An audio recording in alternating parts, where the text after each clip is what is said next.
Hi friends, now Vardaraja. Welcome to my channel Wisdom Vibes. இந்திய cricket வரலாற்றிலேயே சுல்தான் of ஸ்விங்னு யாரை நம்ம கூப்பிடுவோம்? கண்டிப்பாக நம்ம கூப்பிடுற பிளேயர் வந்து பார்த்தீங்கன்னா புவனேஸ்வர் குமார். ஸோ இந்த புவனேஸ்வர் குமாருக்கு இந்த ஸ்விங்கிங் எபிலிட்டி எப்படி வந்தது? அதே மாதிரி ரொம்ப ஈஸியாக இன் ஸ்விங் அண்ட் அவுட் ஸ்விங் ஒரே ஆக்ஷனில் எந்த ஒரு மாற்றமும் இல்லாமல் போடக்கூடிய ஒரு டேலண்ட் யாருக்கு இருக்குது அப்படின்னு வந்து பார்த்தீங்கன்னா புவனேஸ்வர் குமாருக்கு இருக்குது. ஸோ இந்த மாதிரி எக்ஸப்ஷனலான டேலண்ட்டு உலக அளவிலேயே பார்த்தீங்கன்னா கைவிட்டு எண்ணிடலாம் ஒரு 4-5 பவுலருக்கு மட்டுமே தான் இருந்தது. ஸோ இதுக்கு முன்னாடி வந்து வசீம் அக்ரமை வந்து எல்லாருமே சொல்லிட்டு இருந்தாங்க. பட் வசீம் அக்ரம் அளவுக்கு வந்து ஸ்விங்ல வந்து விக்கெட் எடுக்கிற ஒரே ஆள் இந்தியால இருந்து வந்தது யாருன்னு வந்து பாத்தீங்கன்னா நம்ம புவனேஸ்வர் குமார் தான். பட் ஆனா புவனேஸ்வர் குமாரோட லைஃப் ஹிஸ்டரியை வந்து பார்க்கும்போது அவர் கடந்து வந்த பாதை எதுவுமே வந்து சுலபமான பாதை கிடையாது, ரொம்ப கடினமான பாதை தான். ஸோ இன்னைக்கு நம்ம வீடியோல எக்ஸாக்டா யாரை பத்தி பார்க்க போறோம் அப்படின்னு வந்து பாத்தீங்கன்னா நம்ம புவனேஸ்வர் குமாரை பத்தி தான் பார்க்க போறோம். ஸோ அவருடைய என்டையர் லைஃப் ஹிஸ்டரியை பார்க்க போறோம். ஸோ அவர் கடந்து வந்த பாதைகளை வந்து பார்க்க போறோம். ஸோ வித்வுட் ஃபர்தர் வெயிட் நம்ம ஸ்ட்ரைட்டா வீடியோக்குள்ள போய் பார்க்கலாமா?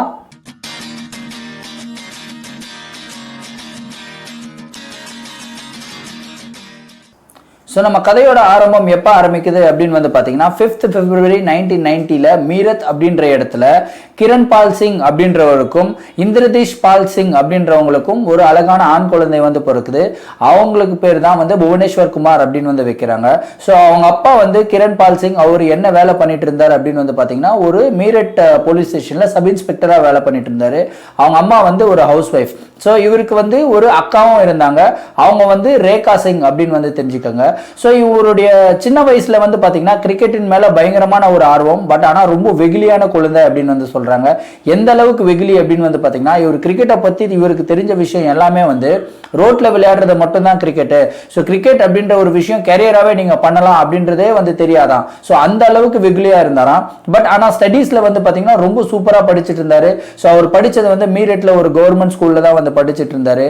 அதுக்கப்புறம் இப்படியெல்லாம் போயிட்டே இருக்கும்போது அவருடைய சிஸ்டர் தான் இவருடைய எபிலிட்டியை வந்து பாக்குறாங்க.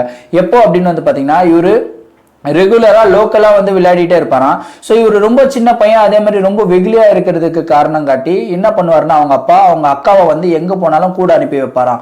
ஸோ அவங்க அக்கா வந்து இவங்க போய் உட்காந்து மேட்சஸ் வந்து பார்த்துட்டே இருப்பாங்களாம். ஸோ இவர் பேட்டிங்லயும் வந்து சூப்பரா ஆடுவாராம், அதே மாதிரி பவுலிங் அப்படின்ற ஒரு விஷயத்துல வந்து பயங்கரமா கலக்குவாராம். ஸோ குறிப்பா இவர் விளையாடினது வந்து டென்னிஸ் பால் கிரிக்கெட் நிறைய விளையாடி இருக்காரு.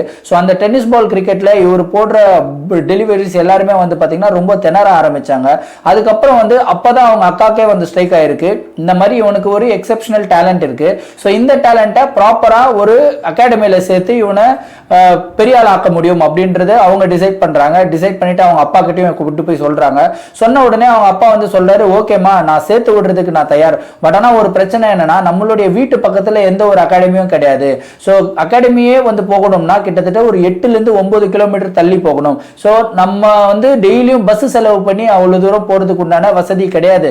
அதே மாதிரி இவனும் வெகுலியா இருக்கான், இவனை தனியாவும் அனுப்ப முடியாது, என்ன பண்ணலாம் அப்படின்னு வந்து அவங்க அப்பா கேட்ட உடனே அப்பதான் அவங்க அக்கா வந்து ஒரு முடிவு சொல்றாங்க. என்னன்னா பஸ் எல்லாம் வேணாப்பா, நான் ட்ரெயின்ல கூட்டிட்டு போற தம்பிய நானே கூட்டிட்டு போய் நானே வந்து கூட்டிட்டு வந்து விடுறேன். ஸோ இந்த ரெஸ்பான்சிபிலிட்டி இவனுடைய வாழ்க்கையோட ரெஸ்பான்சிபிலிட்டி என்கிட்ட விட்டுடுங்க அப்படின்னு சொல்லிட்டு அவங்க அக்கா சொல்லியிருக்காங்க.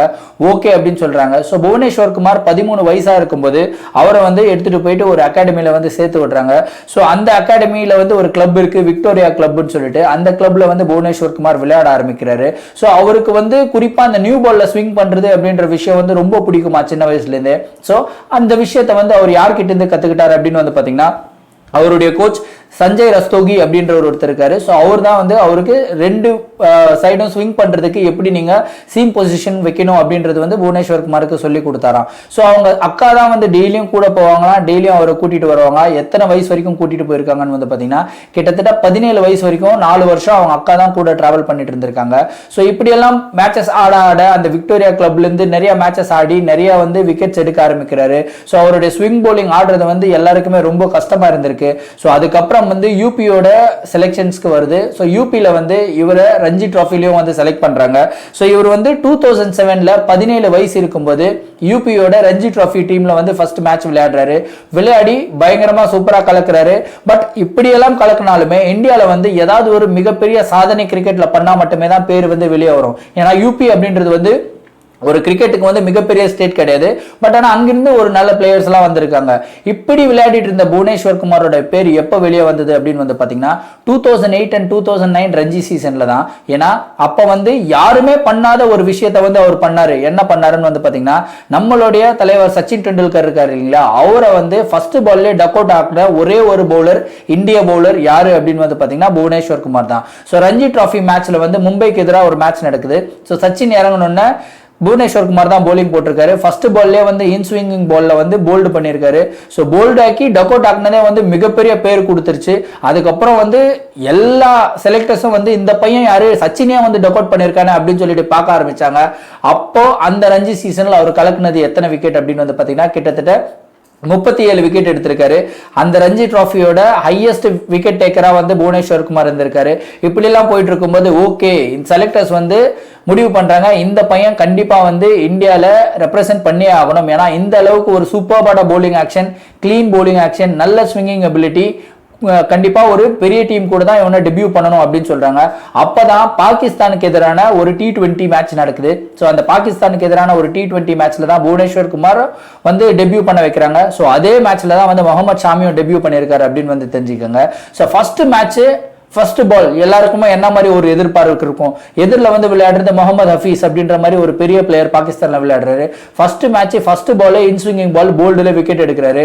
ஸோ அந்த மேட்ச்ல மட்டும் 4 ஓவர் போட்டு 9 ரன் கொடுத்து 3 விக்கெட் எடுக்கிறாரு. 3 விக்கெட் எடுத்து மேன் ஆஃப் த மேட்சும் வாங்குறாரு. அதே மாதிரி பாகிஸ்தானுக்கு எதிரான ஒரு ஒன் டே இன்டர்நேஷனல் டோர்னமெண்ட், அது T20 முடிச்சோன்னா ஒன் டே இன்டர்நேஷனல் நடக்குது. ஸோ அந்த மேட்ச்ல வந்து 30th December 2012 வந்து பாகிஸ்தானுக்கு எதிரான ஒன் டே இன்டர்நேஷனல் மேட்ச்லயும் வந்து களமிறங்குறாரு. களமிறங்கி வந்து பாத்தீங்கன்னா பயங்கரமா விக்கெட் எடுக்கிறாரு. பட் புவனேஸ்வர் குமாரோடைய விஷயம் வந்து என்னன்னா, யாருமே செய்யாத விஷயம் இந்தியால முதல்ல செஞ்ச ஆள் யாரு அப்படின்னு வந்து பாத்தீங்கன்னா புவனேஸ்வர் குமார் தான். எப்படின்னா அவர் ரஞ்சி சீசன்ல வந்து சச்சினை டக் அவுட் பண்ணாரு, ஃபர்ஸ்ட் விஷயம். ரெண்டாவது விஷயம் எப்போ அச்சீவ் பண்ணாருன்னு வந்து பாத்தீங்கன்னா February 2018 சவுத் ஆப்பிரிக்காவுக்கு எதிரான ஒரு T20 மேட்ச் நடக்குது. ஸோ அந்த சவுத் ஆப்பிரிக்காவுக்கு எதிரான உண்ட T20 மேட்ச்ல வந்து 5 விக்கெட்ஸ் எடுக்கிறாரு.